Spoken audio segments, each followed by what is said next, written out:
Welcome to the Sent from Disneyland podcast. Here age relives fond memories of the past. If it's your first time joining us, welcome.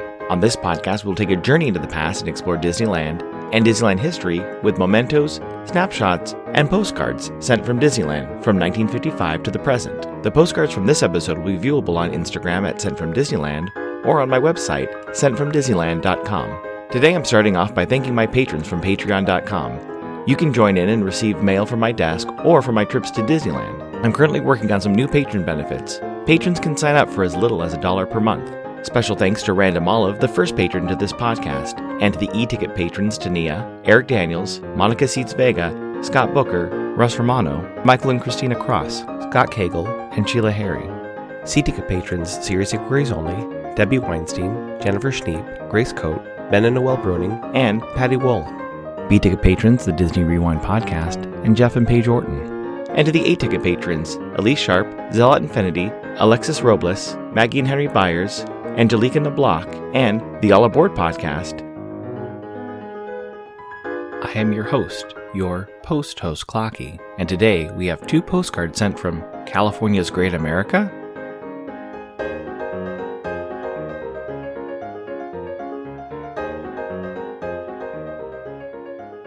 The front of our first two postcards have images of the Columbia Carousel, one vertically oriented with Wile E. Coyote, Bugs Bunny, Daffy Duck, Yosemite Sam, Sylvester, and Pepe Le Pew standing in front. The second, horizontally oriented with a smaller photo in the upper left-hand corner with a woman riding the carousel horse with 3 balloons.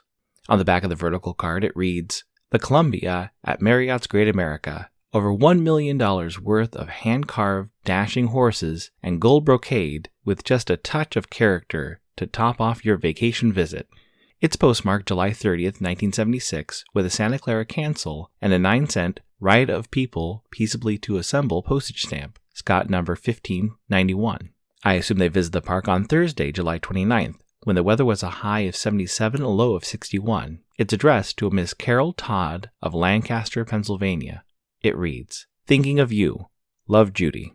The back of our second postcard reads, "The Columbia, young and old, will thrill to the craftsmanship and grandeur of the grandest grand carousel of them all, over 100 feet tall and an equal number of prancing horses." It's postmarked June 20th, 1977, with a Sacramento cancel and a 13-cent Proclaim Liberty Throughout the Land postage stamp, Scott number 1595. I assume they visited the park on Sunday, June 19th, when the weather was a high of 71 and a low of 55. It's addressed to a Mr. and Mrs. Skokeland of San Gabriel, California. It reads, "Greetings from Great America. We have had quite a day. Went on practically every ride, some twice. It was fun. We spent one day in San Francisco riding cable cars, took a bay cruise, and walked around the wharf area. We are on our way home today, all tired but happy. Hope you are okay. Love, Tom, Joyce, Ellen, and Nick." In the early 1970s, Fess Parker, known for playing Davy Crockett for Walt Disney, began to work on his own concept for a theme park. The park would be known as Frontier World, a theme park based around frontier heroes Fess had portrayed. After having a setback in Kentucky, Fess looked to Santa Clara, California to build his theme park. Fess could not do this alone and had enlisted Ray Kroc, the founder and CEO of McDonald's, as an investor. When Kroc was pressed to increase his investment, he bowed out of the deal. This forced Fess to sell all he had invested for Frontier World to the Marriott Hotel Company. Then, March 20th, 1976, Marriott's Great America opened, where Frontierland would have been. Looking at an original brochure for the park, it opened with attractions named Turn of the Century, Sky Whirl, Loggers Run, Yankee Clipper, Great America Scenic Railway, Willard's Whizzer, Roulage, Delta Flyer, and the double-decker Columbia Carousel.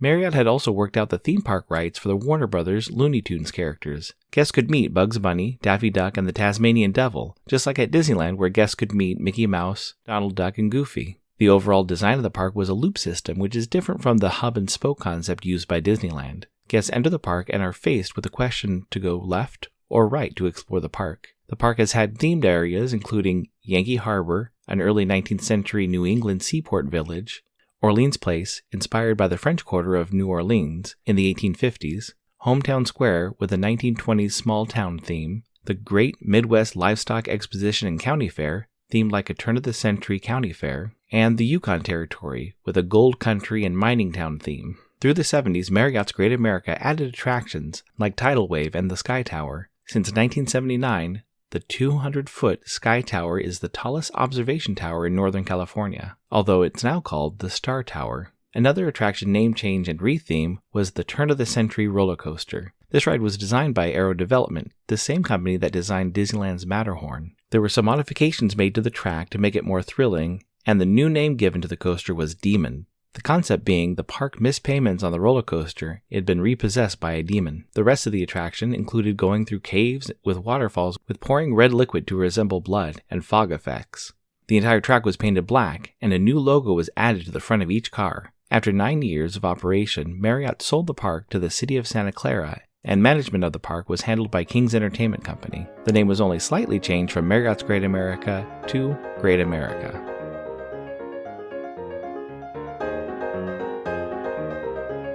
Be sure to grab the Enfield Post Sunday Sale stamps quick, before they're all gone. There are some great architecture stamps available, but they might be sold out when you listen to this episode. That's EP Sunday Sale on Instagram, or you can head over to EnfieldPost.com and explore all the different vintage stamps you can use on your next card or letter. That's ENFIELDPOST on Instagram and EnfieldPost.com for your wedding and vintage postage needs. Enfield Post is the official postage stamp sponsor of the Sent from Disneyland podcast. The front of our next postcard has 4 images of different attractions. There's a tall image of the Edge, a freefall attraction, the Tidal Wave, a simple loop-to-loop attraction, and a larger image of the Sky Whirl, a Ferris wheel type attraction, and a coaster jumping out of its image box. On the bottom it reads, Great America. On the back it reads, Sounds of fun and excitement await you on Great America's thrill rides, the Edge, Tidal Wave, Sky Whirl, and coasters. The fun begins with you. It's postmarked August 13, 1986, with an Oakland cancel, and a 22-cent Love Puppy postage stamp, Scott number 2202. I assume they visited the park on Tuesday, August 12th. The weather was a high of 83 and a low of 59. It's addressed to a Miss Damaris Mulvey of Seattle, Washington. It reads, Dear Aunt Dee, Uncle Pat, and Cousin Alyssa, how are you guys? I sure miss you. I went to Great America with 2 of my uncles, my cousin, and Sharon. Thank you for the money and the stuff you got me. I hope to see you soon. I love you. Love, Sarah, and Sharon. Hi sis, we'll be up soon. Deb. The front of our last Great America postcard has an image of the Demon roller coaster on the bottom half of the card, and the top half has an image that looks like a demon trapped behind a circular grate with the word Demon on fire below it. It's postmarked September 21st, 1987, with a Give United Way cancel and a 33-cent and Alfred V. Verville Aviation Pioneer U.S. Airmail postage stamp, Scott number C113. I assume they visited the park on Sunday, September 20th, when the weather was a high of 88 and a low of 60. It's addressed to Little Buddy of Paisley, Renfrewshire, Scotland. It reads, Dear Little Buddy, Hi, my name is Bree, and my brother's name is Matthew. We live in San Jose, California. We hope you get in the Book of World Records. From Bree and Matthew. With the new ownership also came new intellectual property for the theme park. Hanna-Barbera characters appeared in the park, including a Smurf Village and roller coaster attraction called the Blue Streak. In 1993, Paramount took over management of the park, and the Nickelodeon characters replaced the Hanna-Barbera characters. The Blue Streak eventually became the Rugrats Runaway Reptar, and attractions based on Tom Cruise movies like Top Gun and Days of Thunder were added to the park. The 1994 movie Beverly Hills Cop 3 was filmed at the theme park using some of the attractions in the action sequences, although much of the backstage of the park and a few of the interior attractions were made up or filmed at Universal Studios.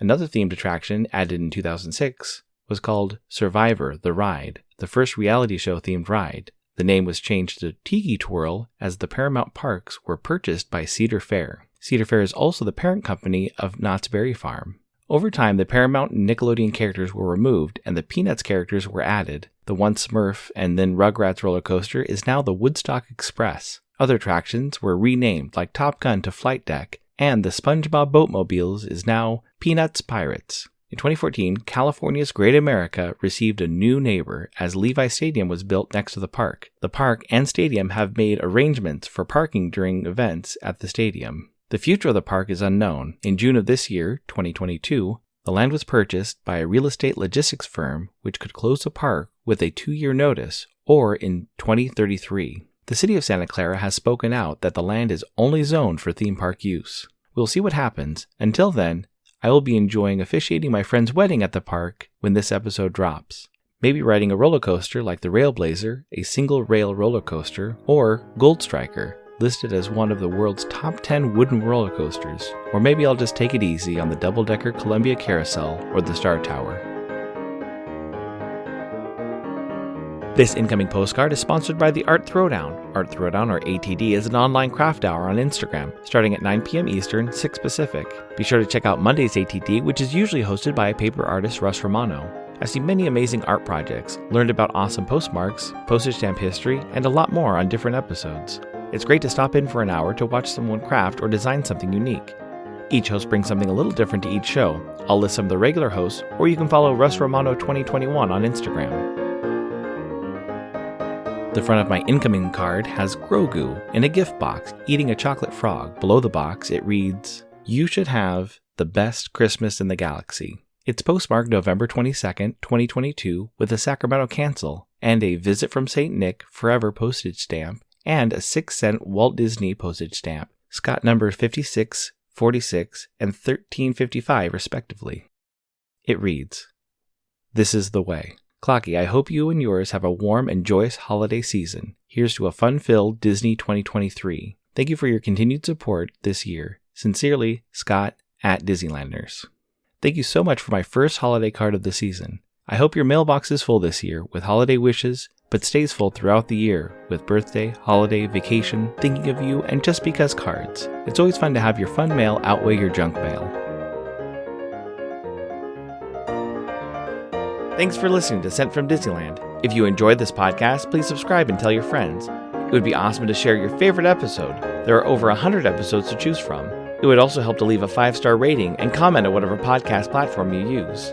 If you'd like to support the show financially, please check out our Patreon page at patreon.com/sentfromdisneyland. You can find me on Instagram and Facebook at Sent from Disneyland, or on Twitter at Sent from Disney.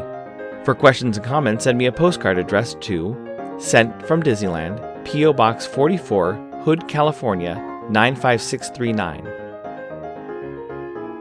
This podcast is not affiliated with Disney, the United States Postal Service, or any post office or Disney properties. Opinions expressed on this podcast belong to its host and guest of the Sent from Disneyland podcast.